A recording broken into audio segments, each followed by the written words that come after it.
ಇಲ್ಲಿರುವಂತಹ ಕೇಂದ್ರ ಕಚೇರಿಗಳನ್ನ ಮುಂಬೈ ಕರ್ನಾಟಕಕ್ಕೆ ಸ್ಥಳಾಂತರ ಪಡಿಸುವ ನಿಟ್ಟಿನಲ್ಲಿ ಏನು ಕೆಲಸ ಮಾಡ್ತಾ ಇದ್ದಾರೆ ಅಂದ್ರೆ, ಇದು ಲಕ್ಷಾಂತರ ಜನ ಇವತ್ತು ಇದು ಒಂದು ಕಾಡಾ ಆಫೀಸನ್ನ ಇವತ್ತು ಏನು ಹಸನಾಪುರ್ನ ಕಾರ್ಯಪಾಲಕ ಇಂಜಿನಿಯರ್ ಒಂದೇ ಒಂದು ಕಚೇರಿಯನ್ನ ಇವತ್ತು ಮುಂಬೈ ಕರ್ನಾಟಕ ಸ್ಥಳಾಂತರ ಪಡಿಸಿದ್ರೆ ಅಲ್ಲಿ 150 ಹುದ್ದೆಗಳು ಇವತ್ತು ನಮ್ಮ ಹೈದರಾಬಾದ್ ಕರ್ನಾಟಕಕ್ಕೆ ಬರುವಂತ 150 ಹುದ್ದೆಗಳು ಇವತ್ತು ನಶಿಸಿ ಹೋಗ್ತವೆ.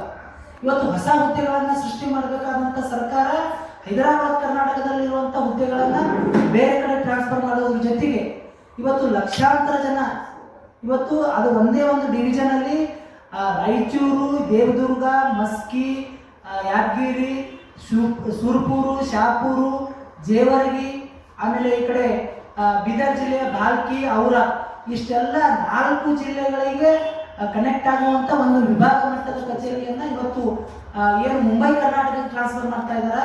ಇದು ತುಂಬಾ ನೋವಿನ ಸಂಗತಿಯಾಗಿದೆ. ಯಾಕಂದ್ರೆ ಇವತ್ತು ಲಕ್ಷಾಂತರ ಜನ ಈ ಭಾಗದ ರೈತರಿಗೆ ನ್ಯಾಯ ಕೊಡಬೇಕು, ಈ ಭಾಗದ ರೈತರಿಗೆ ಡೆವಲಪ್ಮೆಂಟ್ ಮಾಡಬೇಕು ಅನ್ನೋ ಉದ್ದೇಶದಿಂದ ಸರ್ಕಾರ ಸಾವಿರಾರು ಕೋಟಿ ರೂಪಾಯಿ ಅನುದಾನವನ್ನು ಬಿಡುಗಡೆ ಮಾಡ್ತಾ ಇದೆ ಅಂತೇಳಿ ಇವತ್ತು ಸರ್ಕಾರ ಬಜೆಟ್ ಅಲ್ಲಿ ಘೋಷಣೆ ಮಾಡ್ತಾ ಇದೆ.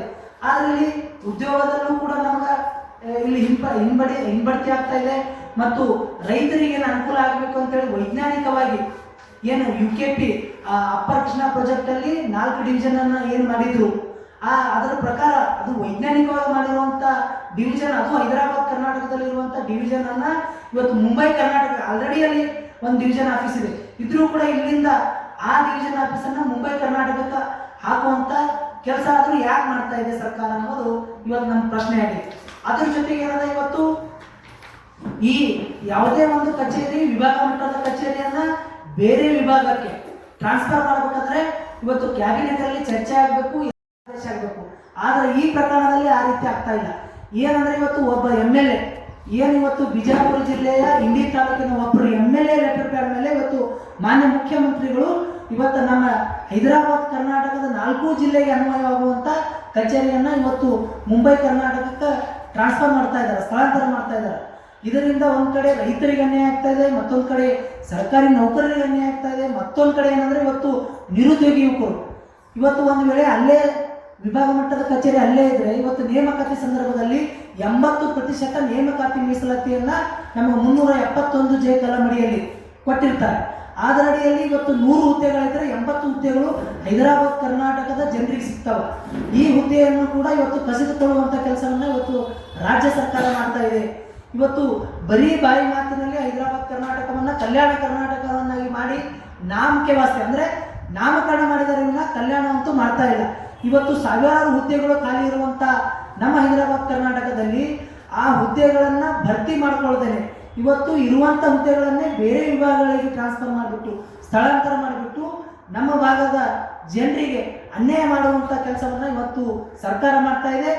ಈ ಅನ್ಯಾಯವನ್ನು ನೋಡ್ಬಿಟ್ಟು ಏನು ನಮ್ಮ ಸಂಬಂಧಪಟ್ಟಂತ MLAಗಳದಾರ, ಶಾಸಕರದಾರ, ಸಂಸದರದಾರ, ಇವತ್ತು ಮಿನಿಸ್ಟರ್ಗಳದಾರ, ನಮ್ಮ ಭಾಗದ ಈ ಎಲ್ಲಾ ಮಿನಿಸ್ಟರ್ಗಳು ಶಾಸಕರುಗಳಿಗೆ ನಾಚಿಕೆನೇ ಇಲ್ಲ. ಯಾಕಂದ್ರೆ ಇವತ್ತು ಬಹುದೊಡ್ಡದಾದಂತ ಒಂದು ವಿಭಾಗ ಮಟ್ಟದ ಕಚೇರಿ ಇವತ್ತು ಯಾವುದೇ ಕ್ಯಾಬಿನೆಟ್ ಅಲ್ಲಿ ಚರ್ಚೆ ಆಗದೇನೆ, ಈ ವಿಷಯದ ಮಂಡನೆ ಆಗದೇನೆ ಇವತ್ತು ಸ್ಥಳಾಂತರ ಆಗ್ತಾ ಇದೆ.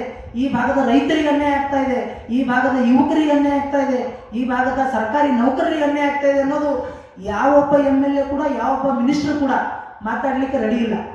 ಆ ಕಾರಣಕ್ಕಾಗಿ ಇವತ್ತು ನಾವು ಸರ್ಕಾರವನ್ನು ಆಗ್ರಹ ಮಾಡ್ತಾ ಇದ್ದೀವಿ.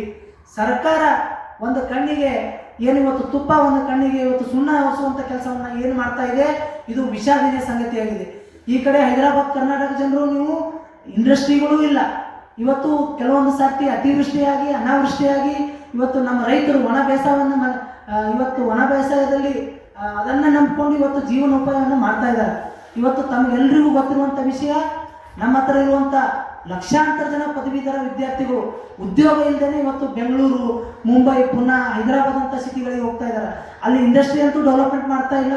ಇವತ್ತು ಇರುವಂತ ಸಣ್ಣ ಪುಟ್ಟ ನೀರಾವರಿ ಇಲಾಖೆಗಾದ್ರೂ ಉಳಿಸ್ರಿ, ನಮ್ಮ ರೈತರಿಗಾದ್ರೂ ಇವತ್ತು ನ್ಯಾಯ ಒದಗಿಸ್ಕೊಡ್ರಿ ಅನ್ನೋದು ಇವತ್ತು ನಮ್ಮ ಆಗ್ರಹವಾಗಿದೆ. ಆ ಕಾರಣಕ್ಕಾಗಿ ನಾವು ನಾಳೆ ಬೆಳಗ್ಗೆ 10:30ಕ್ಕೆ ಫ್ರೀಡಂ ಪಾರ್ಕ್ ಅಲ್ಲಿ ಇವತ್ತು ರಾಜ್ಯ ಸರ್ಕಾರದ ಏನು ಜನ ವಿರೋಧಿ ನೀತಿ ಇದೆ, ಇವತ್ತು ಹೈದರಾಬಾದ್ ಕರ್ನಾಟಕದ ಜನರ ವಿರೋಧಿ ನೀತಿ, ರೈತರ ವಿರೋಧ ನೀತಿ, ಇವತ್ತು ಏನು ನಮ್ಮ ಯುವಕರ ವಿರೋಧಿ ನೀತಿಯನ್ನು ಏನು ಅನುಸರಿಸ್ತಾ ಇದೆ ರಾಜ್ಯ ಸರ್ಕಾರ, ಅದರ ವಿರುದ್ಧವಾಗಿ ನಾವು ನಾಳೆ ಬೆಳಗ್ಗೆ 10:30ಕ್ಕೆ ಫ್ರೀಡಂ ಪಾರ್ಕಲ್ಲಿ ಒಂದು ಉಗ್ರವಾದ ಪ್ರತಿಭಟನೆಯನ್ನು ಮಾಡ್ತಾ ಇದ್ದೀವಿ.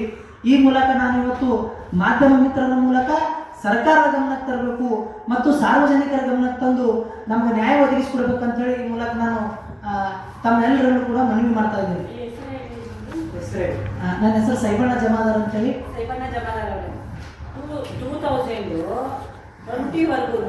ಈ ಪ್ರಾಬ್ಲಮ್ ಇತ್ತು.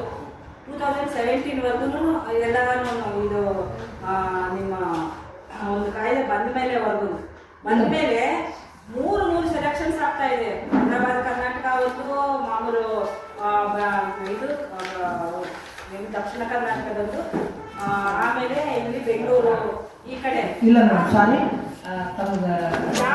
ಸೆಲೆಕ್ಷನ್ಸ್ ಆಗ್ತಾ ಇದ್ದಾವೆ. ಮಾತಾಡಿದ್ಮೇಲೆ ತಪ್ಪು ರೈಟು ಗೊತ್ತಿಲ್ಲ, ಮಾತಾಡಿದ್ಮೇಲೆ ನೀವು ಹೇಳಿ ಸರ್. ಈ ಮೂರು ಪ್ಲೇಸ್ಗಳಲ್ಲೂ ಎಲ್ಲಾನು ಉತ್ತರ ಕರ್ನಾಟಕದವರೇ ಇದ್ದಾರೆ.